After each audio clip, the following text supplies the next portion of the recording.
Gì lớn quá vậy? Mình không thể bỏ nó nữa rồi. Baby, liệu có đến kịp lúc không đây?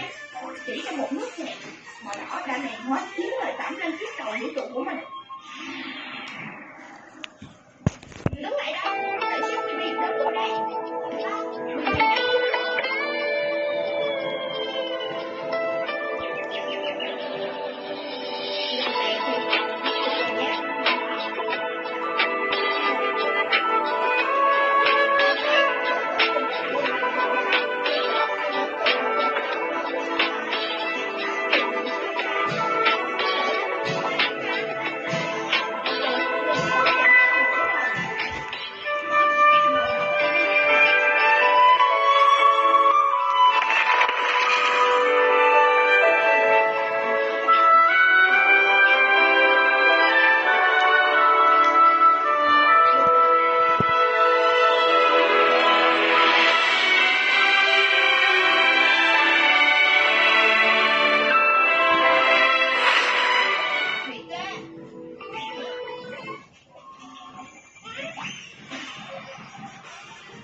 Vậy là quá đáng rồi nha Baby. Thôi được rồi mà, Baby suy nghĩ cách không thì lại không kịp mà. Dạ thế là Baby đã nhanh trí biến thành một chiếc máy xúc.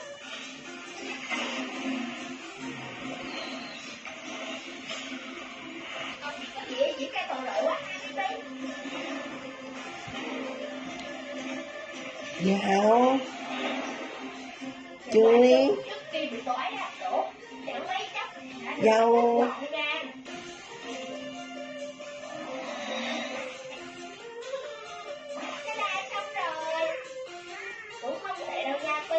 Trình Tiền.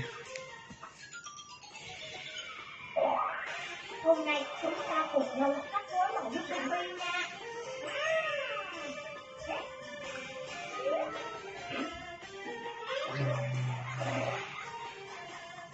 Bây giờ tôi sẽ chuẩn bị viên viên trên gột 4 màu ra gì biết.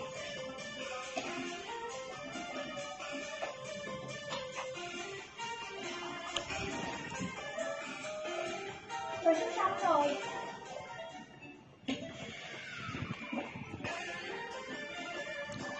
Tìm viên viên gột tốt hơn không John? John đã đi mở cửa rồi. Nơi đây sẽ đặt cơ hội của ưu tiên.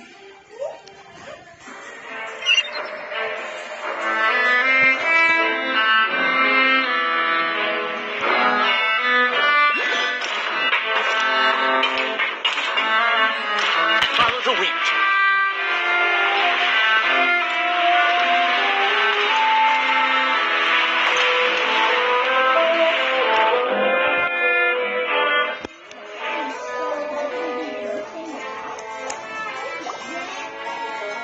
Settled then.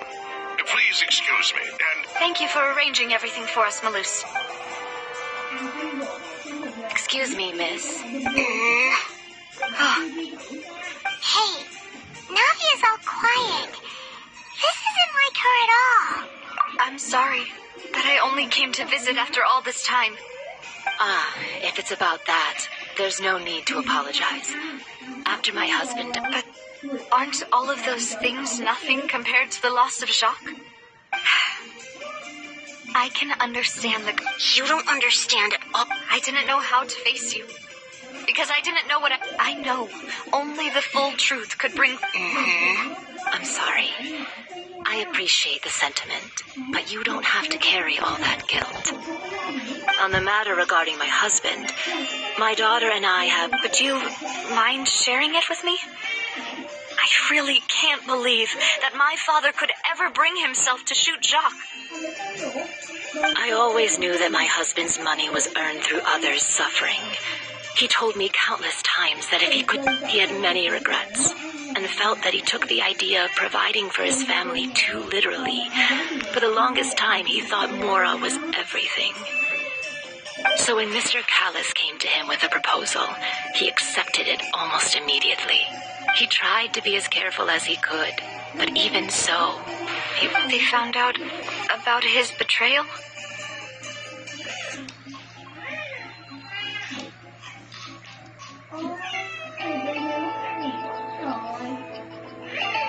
Papa didn't say that exactly, but Papa did tell me. Before he left that day, he told me that he had no choice. It was only later that I realized it was... I don't know that for sure, but... Which is why I'm the one who should feel guilty. Callis had always... Even if he fired the shot that killed my husband, it was like... But Mama, why is Papa still the bad guy? If he did the... Papa always wanted to be a good man. Well, things aren't always as they seem. You still feel like your papa was a good man, right? Yeah, Papa was a really... Then you should hold on to that. If a good man, regardless of whether he left you a parasol or a sword. Oh, Thank you for everything you've told me. I will definitely find the truth. Thank you. I'm very grateful to hear this. Even though your personality is quite different from your father's, your determination when you speak is really... You really think so?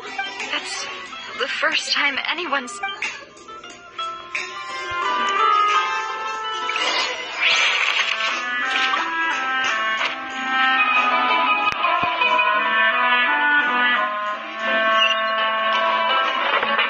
are you okay, Navia? I'm fine.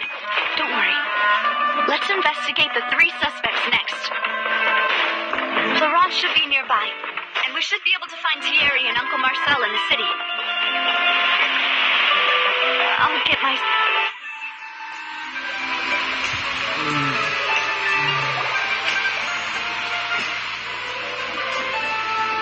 Greetings, boss.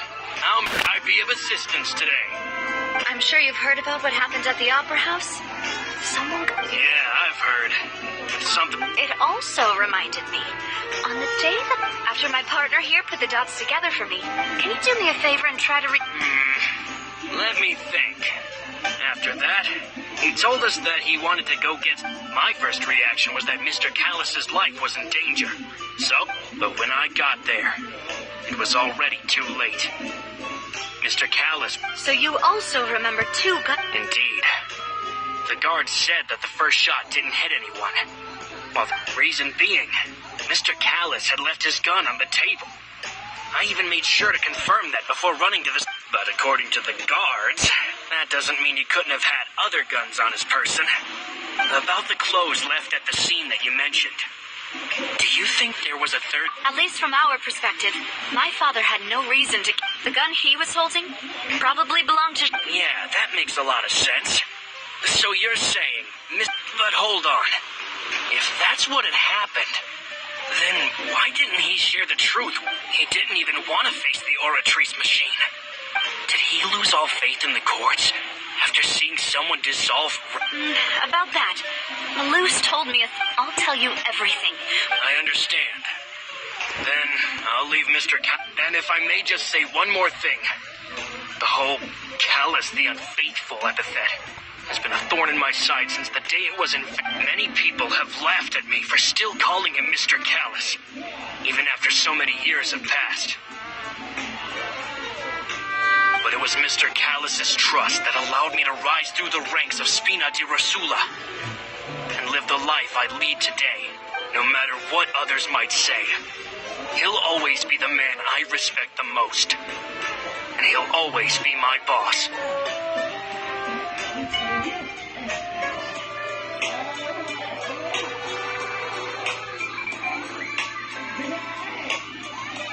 Don't worry. I will definitely find the truth.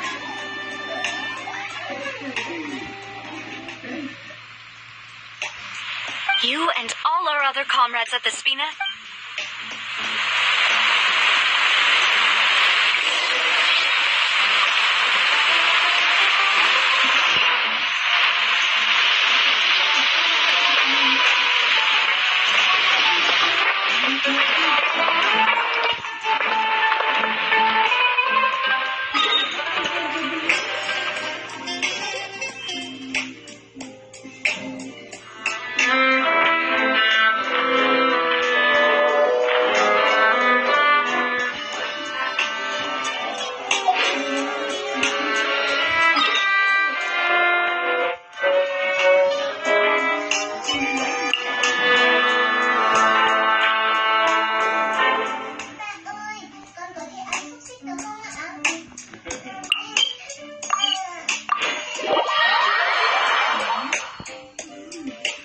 Hey,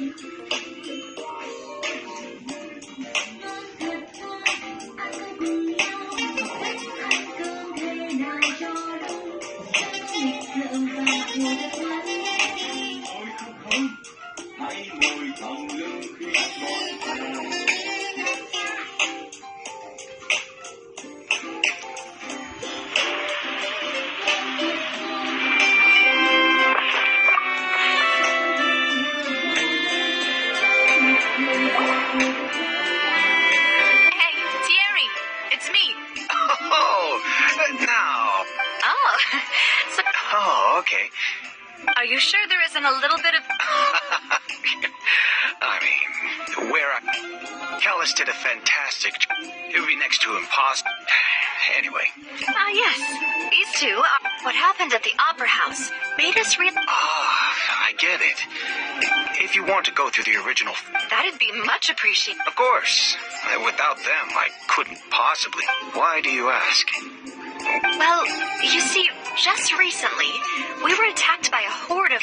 So, if you...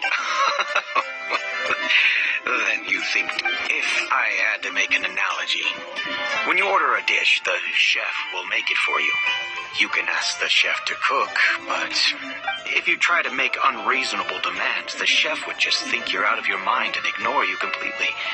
Removing a serial number is also not... So I can promise you, those mecha, they're certainly not cheap. So, whoever their owner is must be super... Oh, then you're officially in the clear, Thierry. Jokes aside, I'd like to wish you all the best with your investigation.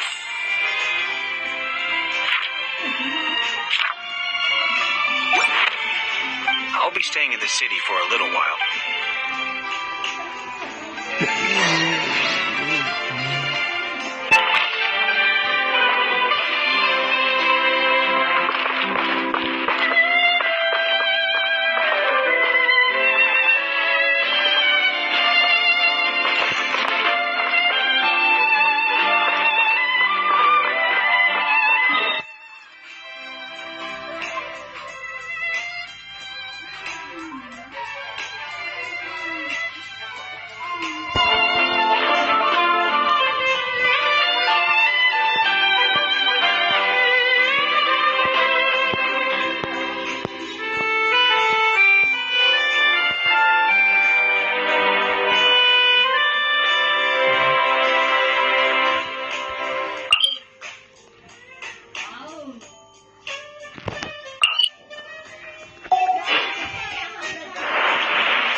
How may I help you? I'm here to see Marcel. Could you... Sure. I will...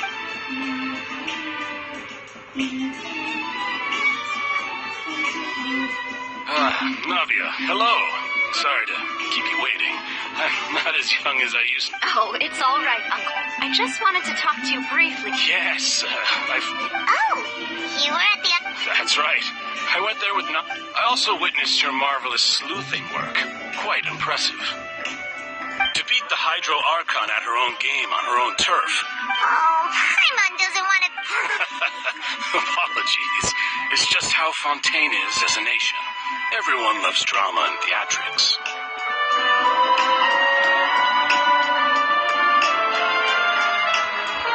Uncle Marcel, you've also noticed that... Yes, I was reminded of your father's case right away. Is that what you're investigating now?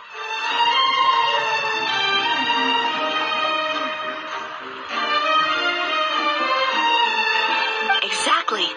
I still don't have much solid proof, but I can sense that the other side has already begun to act.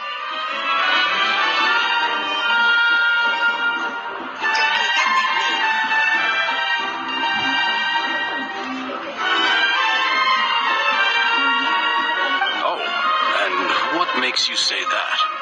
We were attacked on Arrhenius by some unnumbered Gardamex.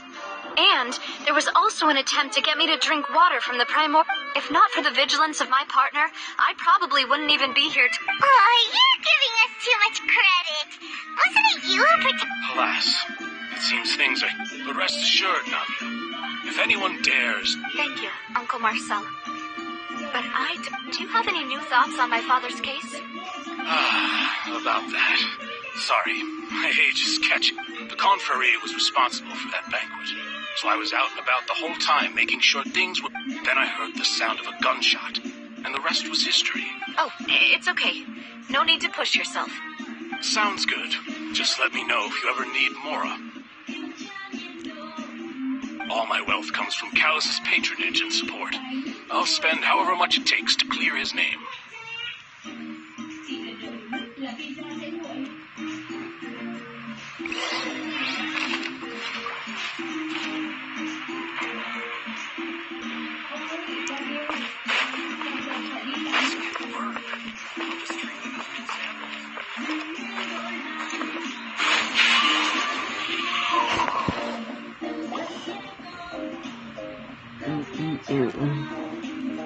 We've talked to all three suspects, purely but... None of them sounded particularly suspicious. I suppose that's to be expected, though. Anyway, even though we didn't make a breakthrough, let's still... But where should we start? You're right. According to Jacques' family... So, Jacques fired the first shot? Oh? And why is that?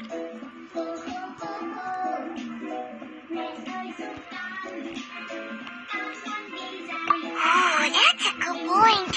Jacques probably already knew that he was just being used to...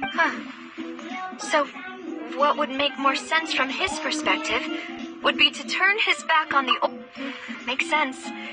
Besides Jacques, it's obvious that our... Do you think he... Given everything that's happened... But who among the three suspects would have the ability to control privately owned Gardamex?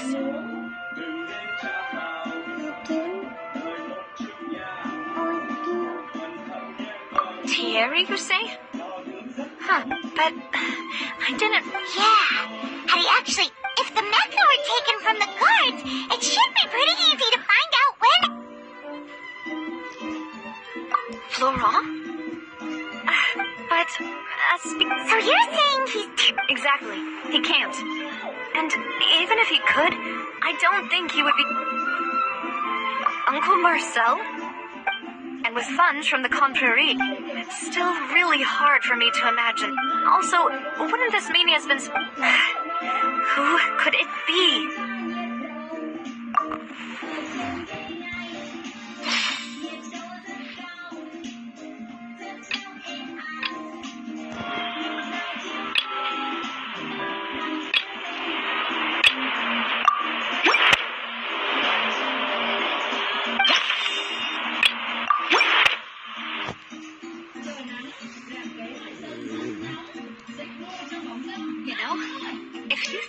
Could we be missing other suspects?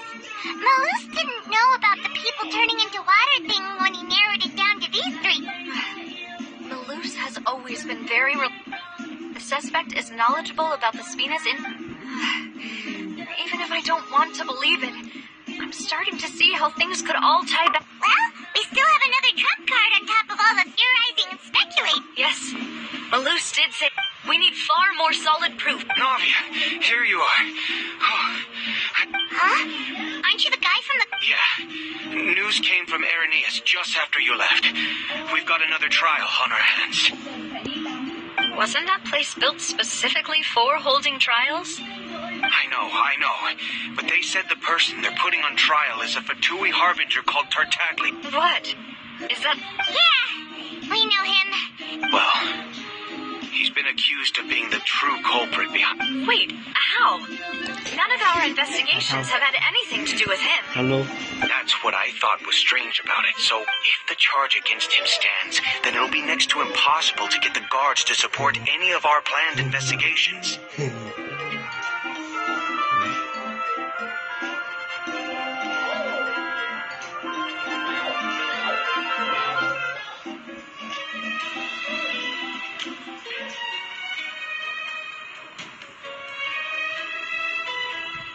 Right, because they'll think they've already found the culprit.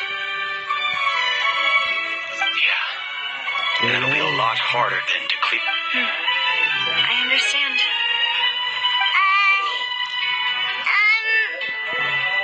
Huh? Split up? What do you mean?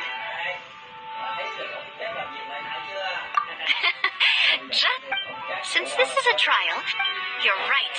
I won't have any chance of making that charge stick, though, unless we find more evidence. It'll be up to you. We'll help you.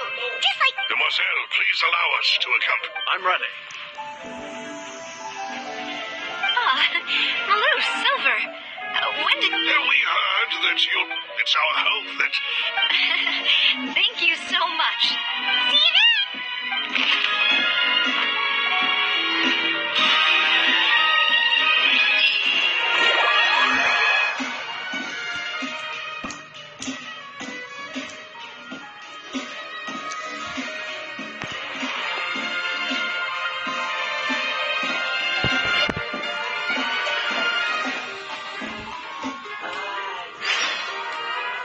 Now that Navia has set out for Irenaeus, we should also get going.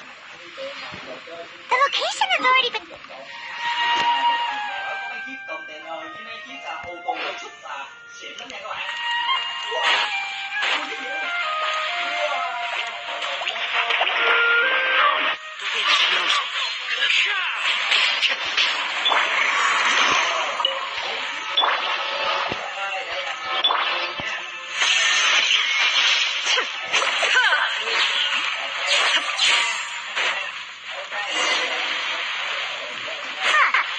According to Malusa's info, the ship for...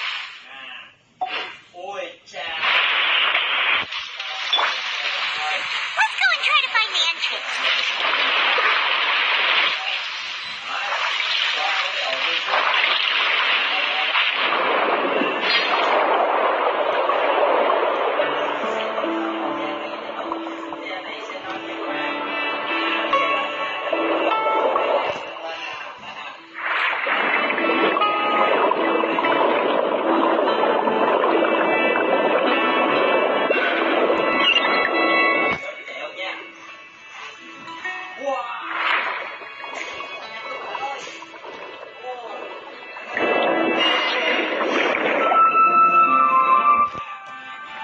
Cái gì đâu nè.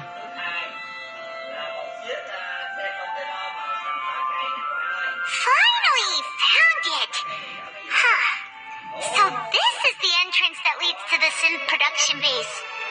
It should... you're right. Navia's probably arguing up...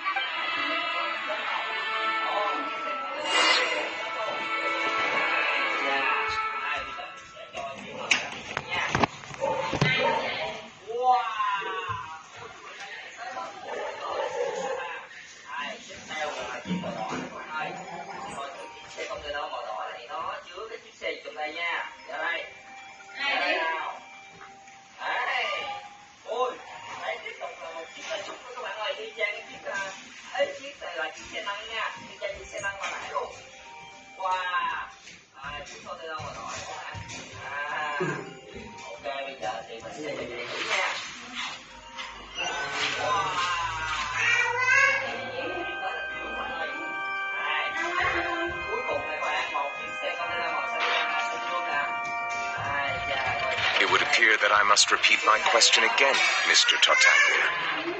Do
you accept the charge that you are the true culprit behind the serial disappearances case?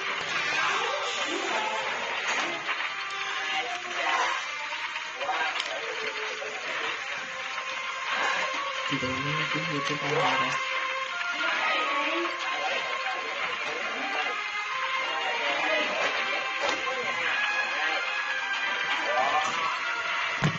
To be perfectly honest, I don't understand your country's complicated court system. However, I did hear that people who have been charged can choose to participate in a duel to clear their name. In which case, as long as I accept the charge, I can have an all-out fight with that. I've got to admit, that's one of the most... When I privately sparred with her last time, she was obviously holding back. Hey, don't you understand? You're currently the prime suspect for a... Oh? Sounds like the Hydro Archon wants to lecture. Then why don't you duel me too? Alas, it would appear that communication with the defendant... In that case, let me explain everything from the very beginning again. That case had nothing to do with him. Huh? What's going on? Why is she in... I told you it couldn't be one of the... Miss Navia, this is the second time you've interrupted the court proceedings. But that was an exception rather than... Oh, please. Did you ever think I had... We can put that discussion aside for now. I'm not here to argue with you. I'm here to charge the... And if my charges prove true, then Tartaglia here... Oh, a young lady has charged in and offered... So, Your Honor, is there nothing else? You may take a seat for now in the audience, but that doesn't mean the suspicions against you have been lifted. Now then, Miss Navia, who is the person you would like to charge instead?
đây các bạn ơi, là một chiếc xe chở học sinh nha. Đây, cha. Ôi, chở rồi. Đây, một chiếc xe gì đây các bạn ơi. Đây là một chiếc xe phân lửa quân đội nha. Xe phân lửa các bạn ơi. Chạy rất là dữ luôn, chạy sẵn chiếc xe màu vàng ngã luôn các bạn ơi. Đây là chiếc xe xe hơi nè. Thấy nó chứa mặt ghê chưa? Đây. Đó. Đây chưa các bạn? Wow. Đây. Bây giờ chúng ta con nha. Chà. Có lý các bạn. Đây. Wow. Đây, chà. Nãy giờ mới thấy được cái chiếc xe container thì nó bự các bạn ơi. Chưa được thả không ạ? Chà, qua đây coi thử nha, có được chơi được hay không? Wow! Ui, được vậy các bạn ơi! Một chiếc xe container chở cát nè! Xe container chở cát bạn ơi, có xe này gì đây? Wow, một chiếc xe máy xúc nữa nha! Xe máy xúc này đang làm việc bạn ơi! Nó xúc cát lên chiếc xe container này nè! Xe máy xúc xúc cát lên này nha! Đây! Xe máy xúc đỉnh các bạn! Đây! Bạn thấy lại chưa? Đây! Chiếc xe máy xúc thì quá đẹp luôn bạn ơi! Chiếc xe máy xúc thì đẹp nha! Xe này à! Chơi chiếc xe máy xúc này các bạn ơi! Wow, có chiếc xe máy xúc này nè! Xe máy xúc này cũng thử nha! Wow! Chiếc xe máy xúc lắm nha các bạn! Cái động xe nha! Xe container đi chở luôn nha! Xe container chở cát nào! Bây giờ sẽ đổ đây! Rồi, chạy về! Rồi ơi! Wow! Đây đây! Bỏ đồ xe đồ chơi các bạn ơi, rất là đẹp nha! Qua bên chỗ khác nha! Wow! Ôi bạn ơi!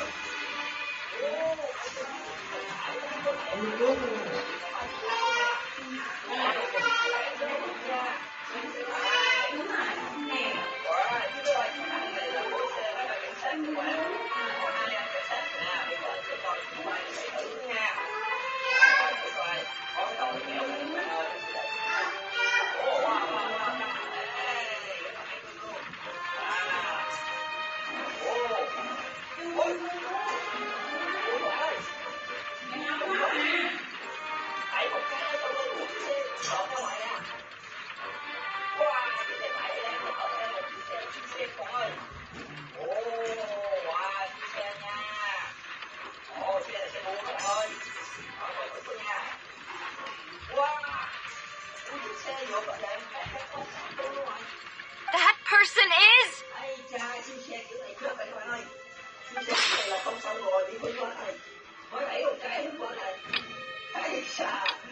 Ok, giờ cứ đẩy lại các bạn ơi.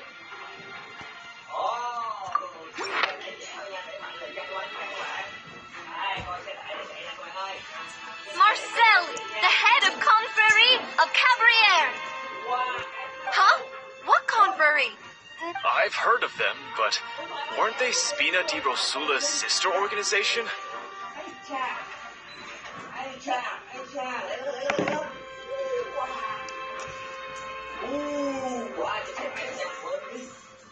Ui, cái gì đây các bạn ơi? Một chiếc xe container cảnh sát. Xe chở xe cảnh sát rồi kìa. Wow, còn có con siêu nhân này, siêu nhân điện quang này các bạn ơi.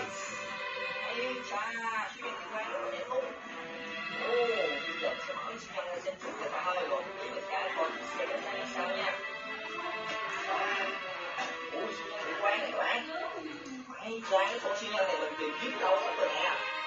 Bữa nay mình mới gặp nữa các bạn ơi. Siêu nhân này mạnh lắm nha. Wow. Hai con mắt các bạn ơi, nhìn lên chưa? Đây. Đang là siêu nhân điện quang đây, xin chào tất cả các em nha. Rồi, coi cái này cái gì đây các bạn ơi? Đây có cái gì nè? Wow, chốt đèn này các bạn ơi.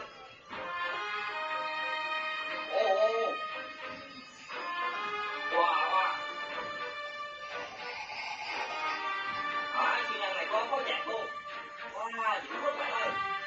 Siêu nhân liên quan đến chiếc xe cảnh sát luôn nè. Bạn thấy ghê chưa? Đấy. Ồ, đi thôi. Ôi cha, nổ mèo luôn rồi. Bây giờ mình sẽ coi chiếc xe này cả nha.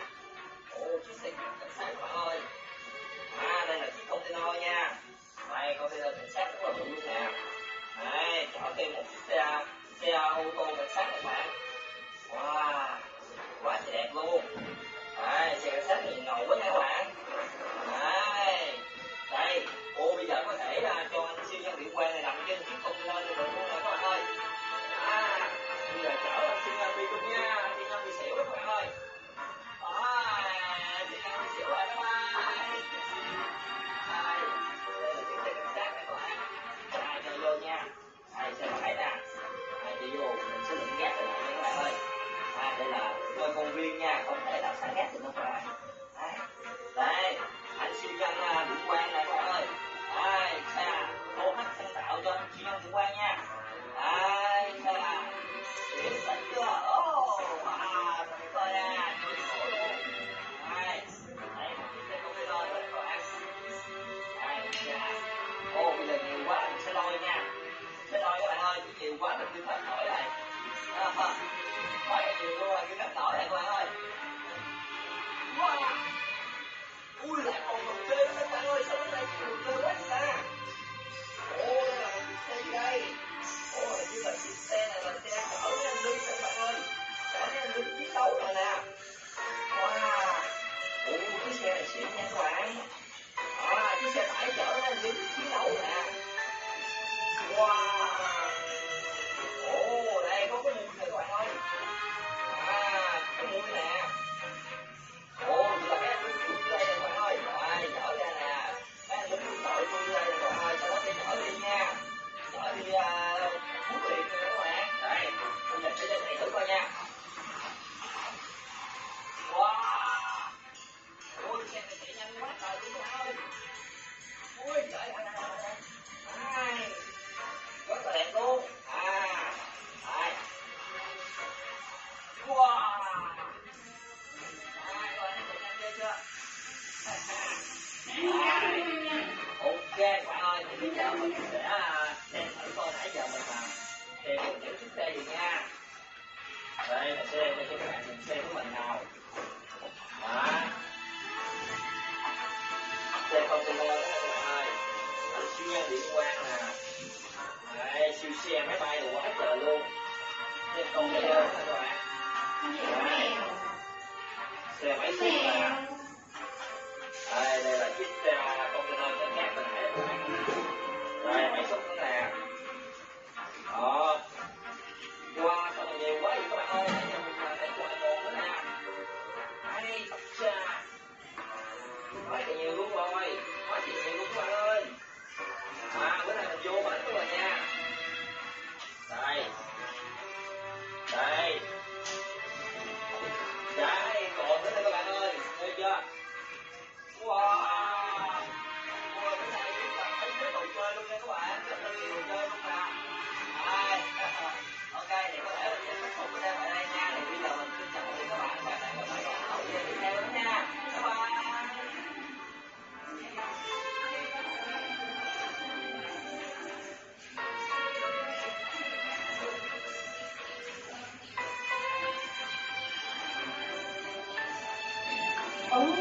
Bạn xe đang đi đâu vậy nhỉ?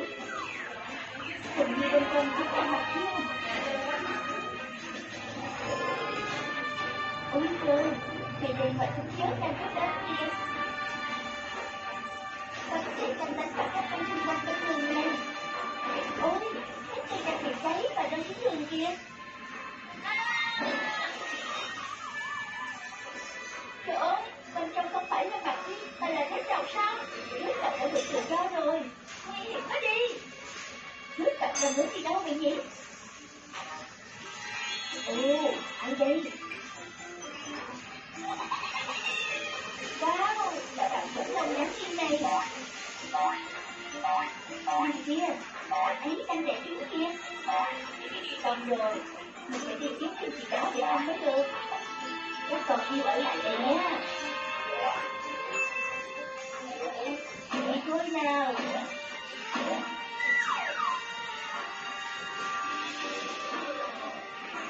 Chết độc lại xuất hiện rồi này. Ôi không, những quả trứng đang gặp nguy hiểm kìa. Chết độc đang ăn dần từng quả trứng một rồi. Trời ơi, cũng gặp mẹ về cái cảnh này thì sẽ làm sao đây?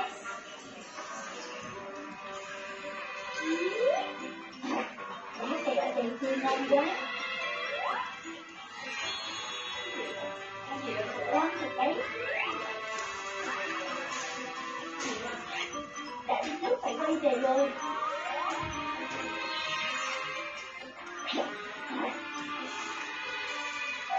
Hả? Gì vậy nhỉ? Ôi không, những quả trứng của ta. Đâu rồi? Trứng của ta đâu rồi? Chẳng nhẽ đây là dấu vết để lại của kẻ đã tấn công nơi ở của ta sao? Dấu vết này để cho mình gì? Khủng long mẹ con bắt đầu đi theo dấu vết ám ngờ đó rồi.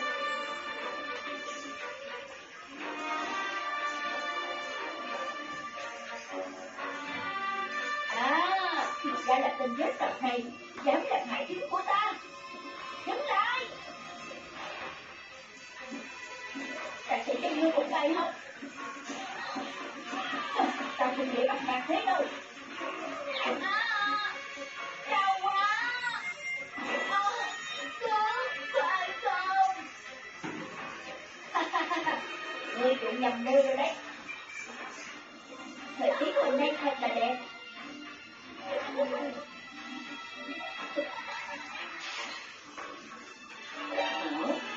Có tiếng ai đó thì phải.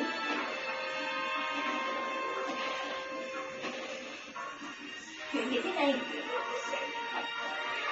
Con người cần hại bất cứ ai. Bên kia, thích độc đang bị thằng nó tấn công một kiểu rồi. Mau biến khỏi đây ngay. Thích độc đã bị thương nghiêm trọng rồi kia. Không sao chứ. Nhìn kia, chết độc bị thương đang nhả dần những quả trứng ra rồi.